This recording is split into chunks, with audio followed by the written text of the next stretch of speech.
E hoje a gente vai falar de um visto extremamente especial, extraordinário. Um visto extraordinário, um visto Einstein, e é o visto da Melania Trump.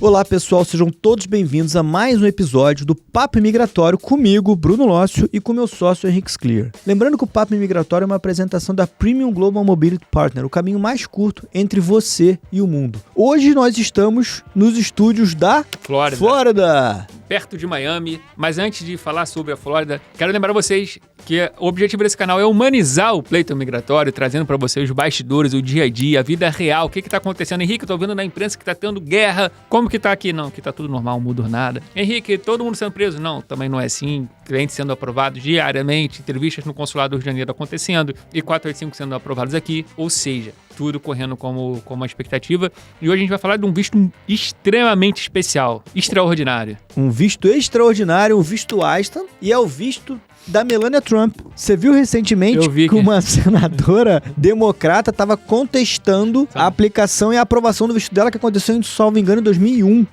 Eu vi. Então ela contestou. Isso aconteceu com o Elon Musk também. Também aconteceu.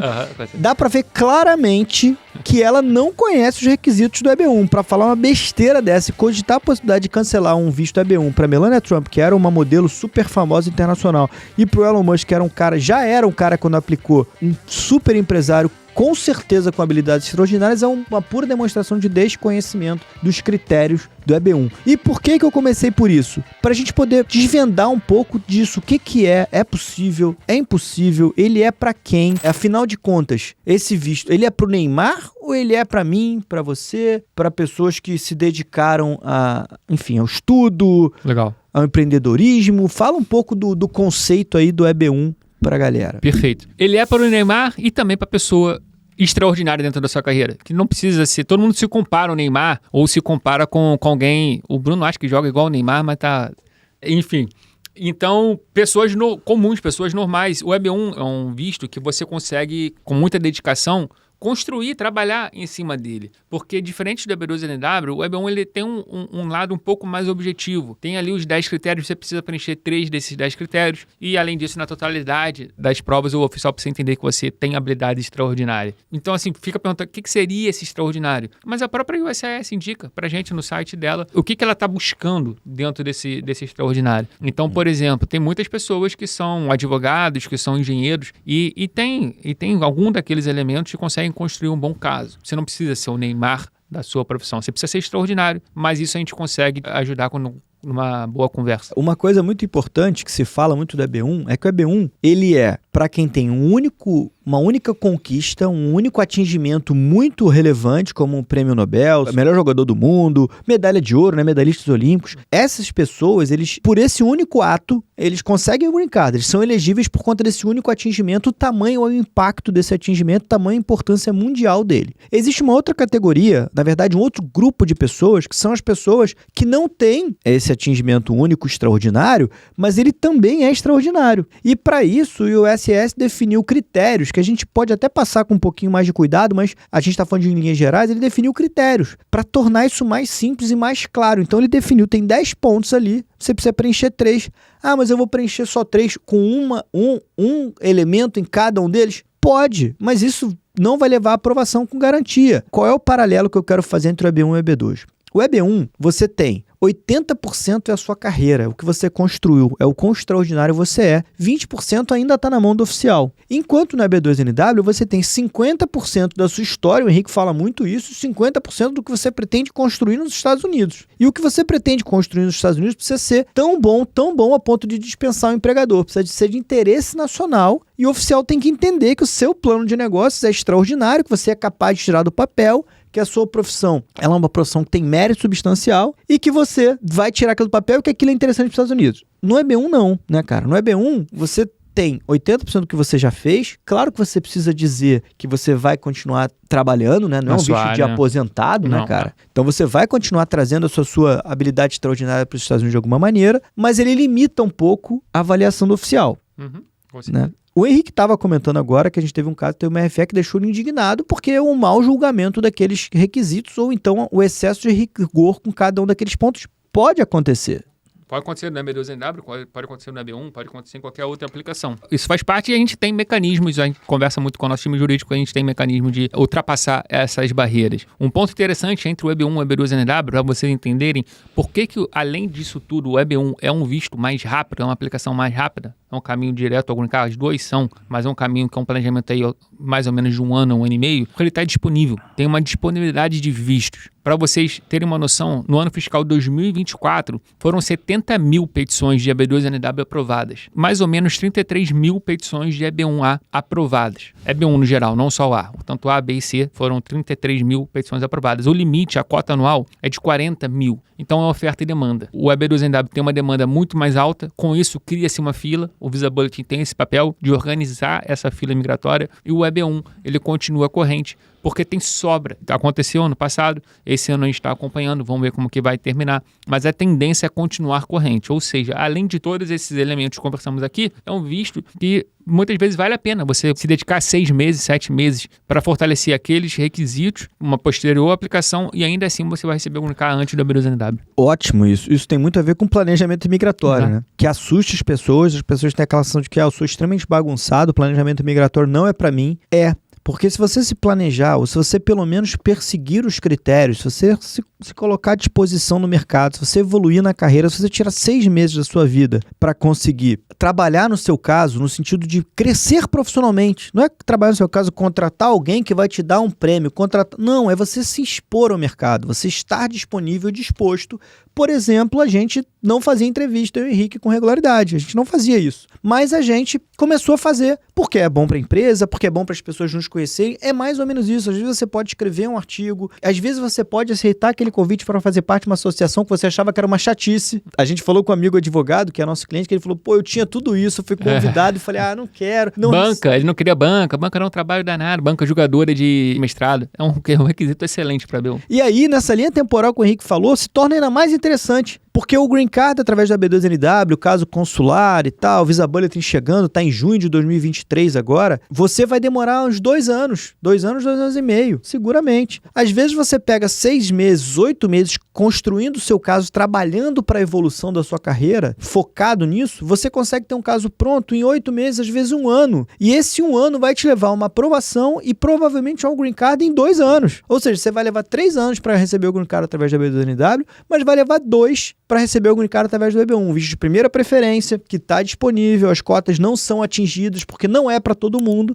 mas é claro, talvez você não esteja pronto agora. E a pergunta que eu faço é a seguinte, vale a pena você aplicar com o seu perfil nesse momento de EB2NW, ou vale a pena você parar um pouco, pensar nisso, focar nisso e de forma acertada, de forma correta, ir buscando os elementos, as evidências, e aí eu vou falar um pouco das evidências, tá? Por exemplo, primeira evidência de que você recebeu um prêmio ou reconhecimento internacional ou nacional ou menos. Porque aqui tinha uma questão anterior, isso já é um requisito novo, de ser nacionalmente conhecido. No Brasil, ser nacionalmente conhecido é difícil, né, cara? Ou internacionalmente. Então, assim, é mais complicado. Diminuir um pouco esse requisito no sentido de você não precisa ser conhecido nacionalmente. Às vezes, regionalmente, você já atinge esse requisito. Então, se você tiver relevância, né? O objetivo aqui é ter relevância no que você faz. Segundo requisito é aquele que ninguém gosta de cumprir, que é ser membro. Ser membro da associação. Essa aí que tem todos na ponta da língua. É ser membro de associação. Aí, né, cara, não é a OAB, pra gente que é advogado, não é o CRA, não é a medicina. É uma associação com uma finalidade específica, da sua área específica, do seu campo de atuação e que demande algum tipo de critério ou exigência para fazer parte. Não é pagou, entrou. Não é pro EB1 não funciona. O ideal é que você seja convidado. Então, um documento bem legal é quando o cliente recebe um convite de uma determinada associação dizendo ali, olha, devido a seus feitos na sua carreira, nós gostaríamos que você fizesse parte da nossa associação e tal. Isso é bem legal. E isso acontece demais. A gente deixa passar várias oportunidades. Por exemplo, de ser presidente de uma comissão, ser membro de uma comissão da OAB. Você é médico também, ser membro de alguma comissão que tenha dentro do CRM. Ou associação de profissionais que lá estejam os melhores, tá? Não é só a Academia Brasileira de Letras, como as pessoas também costumam falar. Então, precisa ser uma associação que demande convite. pode até ter que ter o convite e pagamento, mas tem que ter o convite, não é para qualquer um. E isso é muito possível de ser atingido hoje em dia. Várias vezes você manifesta o interesse, você manda um e-mail para a associação, tem a ver com o seu campo, é uma associação composta por membros importantes e você manda um e-mail dizendo que você tem interesse. E logo depois você é convidado porque eles precisam dessa forma de ingresso até pelo estatuto. Então, manifestar o interesse muitas vezes te leva ao convite. Evidência de que você publicou material em mídias, materiais relevantes, artigos, e aí eu não estou falando de artigos científicos, estou falando de material sobre você, sobre a sua carreira, de que você é um baita profissional, de que você é um super médico, de que você é um super dentista, um super engenheiro, de que o seu trabalho ele é importante a nível nacional. Tá? Nacional, regional, tudo isso conta, matérias sobre você. Evidência de que você foi convidado para ser julgador. Aí, às vezes, você pode até não ter sido julgador, mas se você tiver aquela evidência de que você foi convidado e você, porque eu não pude participar, não quis. Se você tivesse evidência, se você tivesse sido convidado para fazer parte de uma banca, e aí, gente, a gente pode estar falando de uma banca de um concurso público, de mestrado, mas a gente pode estar falando de convidado para ser julgador, no caso dos policiais, por exemplo, para dar aula na polícia e depois julgar aqueles alunos que estão na academia da polícia. Você também está julgando o trabalho de alguém. E é um critério muito bom. Entre a subjetividade dos critérios, esse talvez seja o mais objetivo. Quando o cliente consegue comprovar, normalmente o oficial dá esse critério com facilidade. Esse é muito legal, porque olhou, bateu, checou, funcionou. Bateu, checou, funcionou.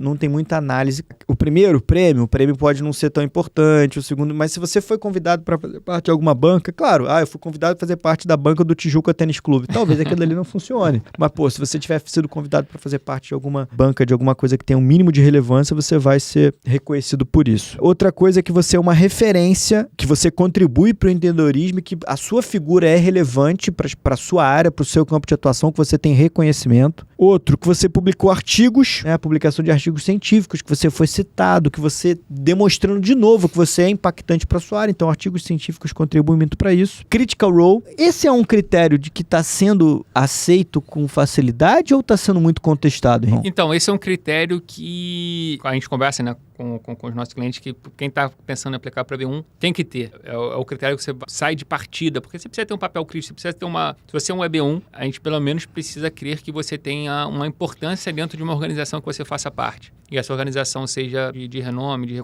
tenha reconhecimento. Juntando esses elementos, sim, Critical Role ele ainda é um pouco subjetivo, às vezes mais refere. O oficial pede mais detalhes, se aquele papel era crítico mesmo. Então, por exemplo, nosso time jurídico estava conversando hoje sobre uma RFE de uma cliente que o oficial pediu mais informações sobre o organograma da empresa, quantas pessoas essa pessoa tinha abaixo, subordinada. Entendi. E também quanto que movimentava de orçamento dentro do departamento dela. Faz sentido. Nunca tinha sido perguntado antes, nessa RFE de hoje foi perguntado. Mas eu acredito que após a resposta a gente não vai ter problemas aprovados. Ótimo. Outra coisa, salário acima da média.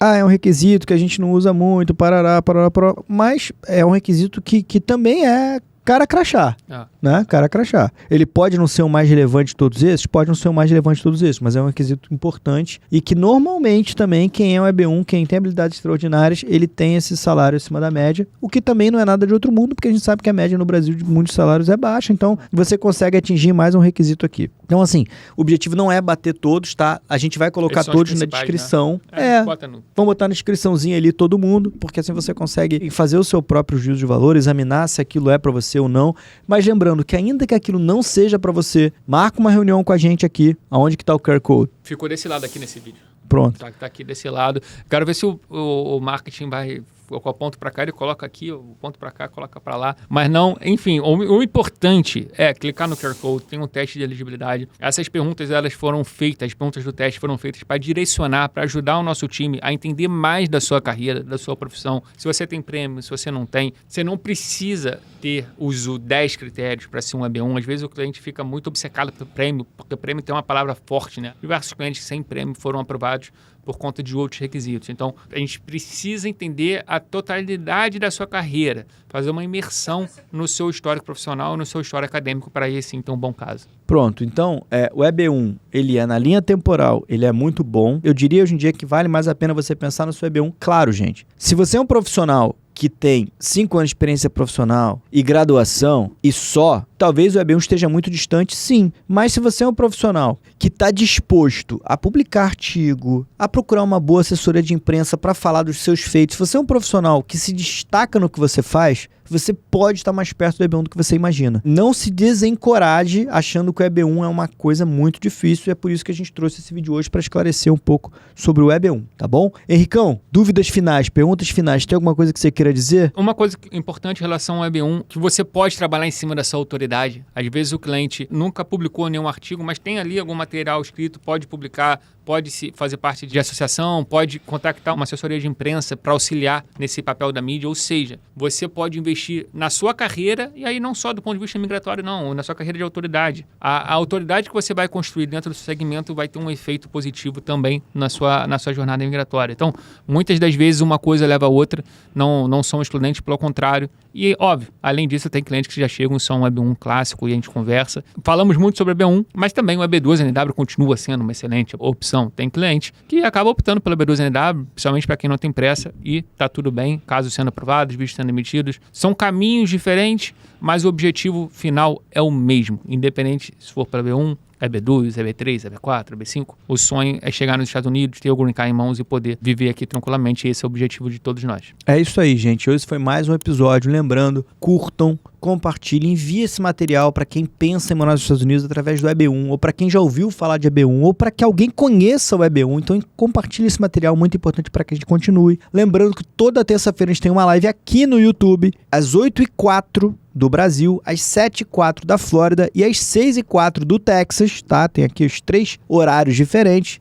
E lá a gente trata de temas gerais de Estados Unidos. Eu queria, inclusive, pedir para vocês deixarem aqui embaixo nos comentários se vocês preferem que na live de terça-feira eu e o Henrique estejamos presentes discutindo dúvidas, tirando dúvida e discutindo temas imigratórios, ou se o formato que a gente está adotando hoje em dia é de pessoas relacionadas aos Estados Unidos que vão te ajudar nesse passo imigratório, nesse passo de vida, se está sendo bom ou se está sendo ok. Então me manda aqui embaixo, manda pra gente aqui, eu quero vocês ou quero convidados. Quero vocês, eu e Henrique, quero convidados. A gente vai continuar convidando pessoas que estão nos Estados Unidos para falar sobre mercado nos Estados Unidos, mercado de trabalho, escolas, mercado imobiliário no Texas, na Flórida, em qualquer lugar, de acordo com o nosso convidado, tá bom?